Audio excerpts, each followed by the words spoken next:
Welcome back to the GSMC Baseball Podcast, brought to you by the GSMC Sports Network. I'm your host, Sam Menzie, and we have a great show for you today. First topic we'll be covering is going over the American League games of yesterday, then after that moving into the National League.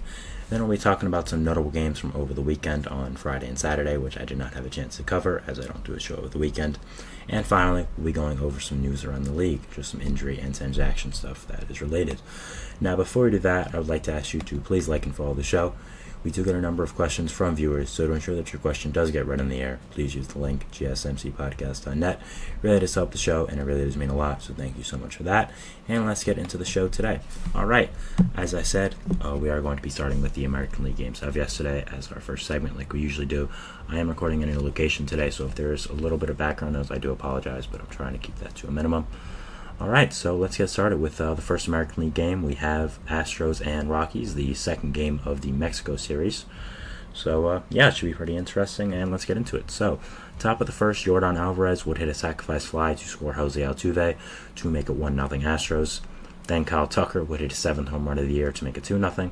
Really great start by this Astros offense. I mean, they've been struggling a lot recently, but the offense is always going to be great, and this dynamic duo, quote-unquote, Yordan and Kyle Tucker, coming through in a really great way.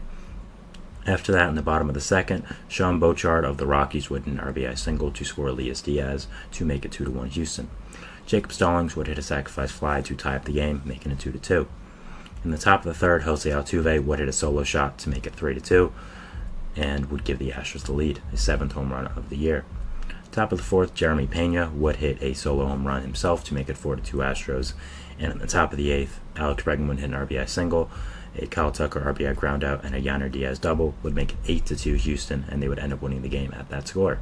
So a really nice outing by Houston. You know, you have to come in clutch against these bad teams like the Rockies when you are underperforming like the Astros are. I mean, obviously we know of their World Series pedigree. We thought they would be a World Series contender so far this year, and they just have not been that good. So I think when you do play a team like the Rockies, who is not that good, who is known as one of the worst teams in baseball, you have to take that opportunity and beat them. So really nice job there by Houston. The Astros, they had on the mound Framber Valdez. He went 5 innings pitched, 5 hits, 2 runs, no walks, 6 strikeouts, no home runs, 2.50 ERA in the season. You know, Mr. Framber Valdez, he could be called Mr. Reliable. He's been really, really good this season, and just a great pitcher for them with all the injuries they've had. He's been really consistent, so that's a good sign for them. For the Rockies, they had on the mound Austin Gomber. He went 7 innings pitched, giving up 6 hits, 4 earned runs, no walks, 2 strikeouts, 3 home runs. I mean, 4 earned runs obviously is a little more than you would like, but at the same time, going 7 against this Astros offense is pretty good, and I'd say it's an overall quality start for Austin Gomber. Again, you don't want to give up that many runs, but at the same time, you're playing the Astros offense, so I don't think that it's too big of a deal. Next game we have is Athletics and Orioles, one of the best teams in baseball versus arguably one of the worst, so it should be an interesting one. Top of the second, Seth Brown would hit a solo home run to make it 1-0 Oakland, and then in the bottom of the second, Cedric Mullins would hit into an RBI groundout to tie up the game at 1. Colton Cowser would hit an RBI double to make it 2-1, but J.J. Bleday would answer right back for the A's, hitting an RBI double to make it 2-2. Brent Rooker would then also hit an RBI single to make it 4-2. Bottom of the third, Adley Rutschman would hit a solo home run, his 4th of the year, to make it 4-3 Oakland. Then Ryan Mountcastle would tie it up. Would give the Orioles the lead, actually, with a 2-run home run to make it 5-4, his 4th of the year. Bottom of the fourth, Ramon Urias would hit a solo shot, his 1st of the year, actually, so nice shot for him, and would make it 6-4 Baltimore. Top of the 7th, Tyler Nevin would hit a solo home run to make it 6-5 Baltimore, so nice job getting them within a run there. So also a little bit of a revenge home run for Nevin, who did used to play for Baltimore, so nice job for him there. And in the top of the 9th, the big blow would come with a Kyle McCann 2-run home run to make it 7-6 Oakland, and that would give the big lead to the A's, and they would end up winning this game at that score. For the Orioles, they had on the mound Albert Suarez, who was okay, 4 innings pitched, 7 hits, 4 earned runs, 1 walk, 6 strikeouts. It was a guy that was a really significant pitcher for the Orioles this season so far. It was really, really great for them. So I don't think you're putting too much stock into this less than stellar start because he has been so good for you. But, we'll be seeing if he can continue with stuff like this and seeing if he can continue this great start to the season he had. So hopefully so. For the A's, they had on the mound Paul Blackburn. He went 4 innings pitched, giving up 7 hits, 6 earned runs, 1 walk, 5 strikeouts, and 3 home runs over 3.34 ERA in the season. You can see he didn't have a good start at all, but still has a 3.34 ERA in the season. Shows you how good he's been. As I've said before, I think Blackburn is a really underrated pitcher and just a really underrated player, and I think he's going to get a lot back at the deadline for this team. I think he's a really quality pitcher, and I think any return the A's can get back will really, really help them. Next game we have is going to be Blue Jays and Dodgers, battle of two blue teams. In the bottom of the second, Dalton Varsho would open up the scoring as he would hit an RBI groundout to make it 1-0 Toronto, and Isaiah Kiner-Falefa would do the same to make it 2-0, and Alejandro Kirk would hit a solo shot, his first of the year. Has a really rough season so far, but nice job finally getting on the board, making it 3-0 Toronto, all in the bottom of the second. The Dodgers would hit a home run with a Freddie Freeman shot, only his second of the year, so that's pretty surprising, to make it 3-1 Toronto, and they would not score after that, and neither would the Blue Jays, and they would end up winning 3-1 Toronto. So, really nice job by Toronto there to end up winning this game against a good Dodgers team, and just solid. For the Dodgers, they had on the mound Michael Grove. He went 2 innings pitched, giving up 4 hits, 3 earned runs, no walks, 3 strikeouts, and a homer, a 6.88 ERA in the season. Was made the opener for the Dodgers. After that, you would have guys like Ryan Yarborough be the main bulk guy for you. 4 innings pitched, 2 hits, no earned runs, so a quality start there, but definitely want more out of Grove, who only went 2 innings, giving up 3 runs. I definitely think that you need more from that. So for the Blue Jays, they had on the mound Kevin Gausman. He went 7 innings pitched, giving up 5 hits, an earned run, no walks, and 5 strikeouts, and a home run. So 4.50 ERA in the season so far. Not the best, but not a horrible start for this anyways, especially against the Dodgers. 7 innings pitched, only 1 hit. Really, really great start for him. Next one we have is going to be Tigers and Royals. In the top of the first, Bobby Witt Jr. would hit an RBI single to make it 1-0 Kansas City. And then in the bottom of the first, Juancillo Perez would hit a 2-run shot to make it 2-1 Detroit. Bottom of the second, Riley Green would hit a sacrifice fly to make it 3-1, and a Jake Rogers solo shot would make it 4-1 Detroit, his second of the year. So a really nice job by Detroit here to end up winning this game. Kansas City would not score after the top of the first, so a really quality job by their pitching and by this good Detroit pitching staff. So, beating one of your division rivals who is on kind of the same tier as you and who has been a really good team this year, I'd say that's a pretty great start for you guys, and just a good job there. Tigers did have on the mound Tariq Skubal, who went 7 innings pitched, 4 hits, an earned run, a walk, and 6 strikeouts. 1.72 ERA in the season. Really, really solid start there. Can't ask for much more than 7 innings pitched, an earned run against a quality Royals team. Pretty great. The Royals had on the mound Michael Wacha. He went 5 2/3 innings pitched, giving up 9 hits, 4 earned runs, no walks, 3 strikeouts, and 2 home runs. A 4.24 ERA on the season. So not a great start for him. I'd say you definitely want it to be a little bit better, but at the same time, I think that the Royals offense is pretty good. The Tigers offense is pretty good, and I'm not going to put too much stock into it. He's been really good this season. So next game we have here is going to be Rays and White Sox. Really interesting series for this, as the White Sox would really just surprise everyone, as in the top of the fourth, Isaac Paredes would hit a solo home run to make it 1-0 Tampa. Bottom of the fourth, Robbie Grossman would tie it up for the Sox, hitting a RBI single to make it 1-1. Then a Danny Mendick RBI single to score Eloy Jimenez would make it 2-1.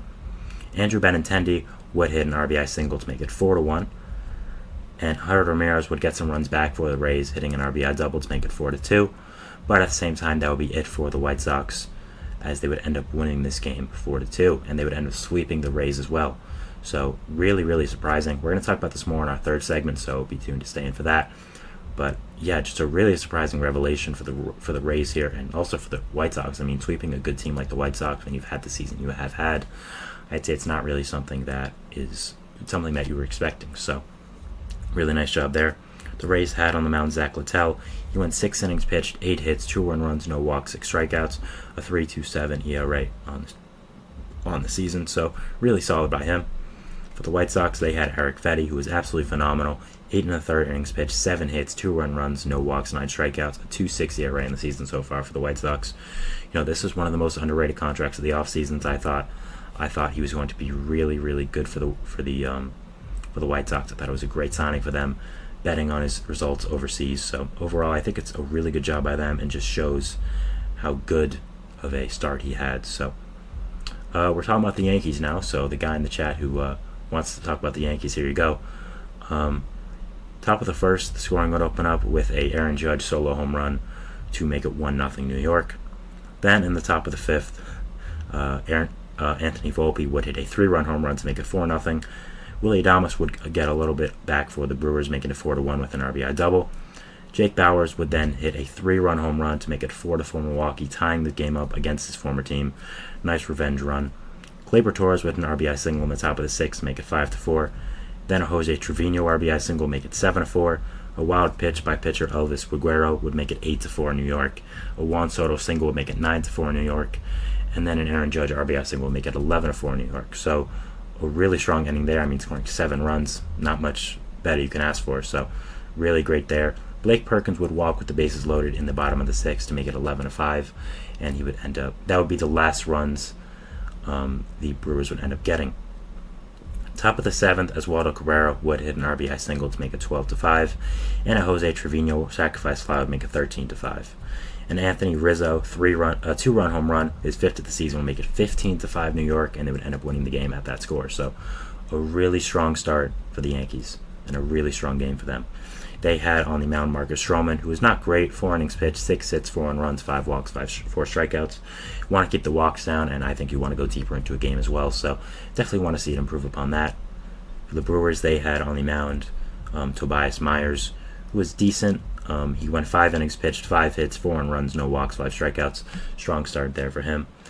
Someone's asking, what are my thoughts on Volpe for the year? I think Volpe is one of the better players. And I think Volpe's going to be one of the best shortstops in all baseball pretty soon. I think he's top 10. I think his defense is going to be pretty great, and I think his hitting tool is coming together. The thing about him is he doesn't need to be so a significantly great hitter. I think he has to just be above average and just good, I think, with how great his defense is. So, I think Volpe's a really, really great player for the future and one of the building blocks of the Yankees, especially if you can keep Soto going. Especially if you can extend Soto, I think you're going to have a great hitting core for the future. Next game we have is going to be Rangers and Reds. Bottom of the first, Adolis Garcia would hit a 2-run home run to make it 2-0, and Wyatt Langford would hit an inside-the-park home run for his first one of the year in the MLB to make it 4-0 Texas. Top of the sixth, Will Benson would hit an RBI single to make it 4-1 Texas, and a Spencer Steer RBI single would make it 4-3 in the top of the sixth. But that would be it for the Reds, and they would end up losing this game 4-3. So they had some strong outings for this offense, but couldn't score after the sixth and would end up losing to the defending champion Rangers. Now it's really interesting that it took this long for Wyatt Langford to hit his first home run of his MLB career.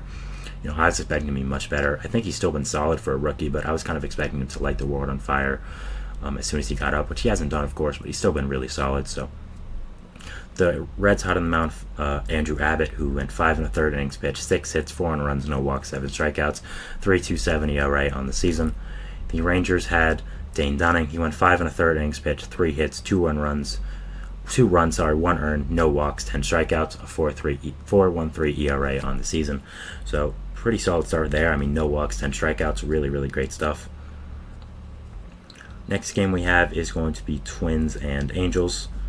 Scoring would open up for this in the top of the fourth with a Jose Miranda RBI single.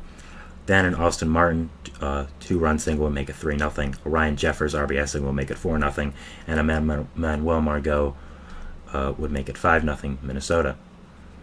So a really strong start there for the Twins offense. Bottom of the fifth, Joe Adell would hit an RBI double to make it 5-1, and a Luis Rengifo 2-run home run to make it 5-3. Nolan Schanuel would hit a solo home run, to make it 5-4 Los Angeles. Then Alex Kirilloff would hit a ground rule double to make it 7-4. Carlos Santana would hit an RBI ground out to make it 8-4, and a Willie Castro RBI single would make it 9-4. Mike Trout would hit an RBI single to make it 9-5, getting some runs back for Los Angeles, but be no match as the Twins would end up winning the game by 11-5 with a Ryan Jeffers sacrifice fly and a Jose Miranda RBI double to make it 11-5 Minnesota. So really strong win for the Twins here with the kind of season they've had. I think this is something that is really positive for them. For For Minnesota, they had on the mound Pablo Lopez, who went 5 innings pitched, 4 hits, 4 earned runs, 1 walk, 8 strikeouts, 2 home runs for a 3 ERA on the season. For the Angels, they had on the mound Reed Detmers, who went 5 innings pitched, 9 hits, 5 earned runs, no walks, 3 strikeouts, and a 3.12 ERA on the season. So, really nice outing by Reed Detmers there. It's really, really strong. The last game, we're going to hold off for the National League as we're kind of running out of time for this segment. So, we go into our second segment, of course, which is talking about the National League games of yesterday. So, and we'll see you after that. So, thanks and bye.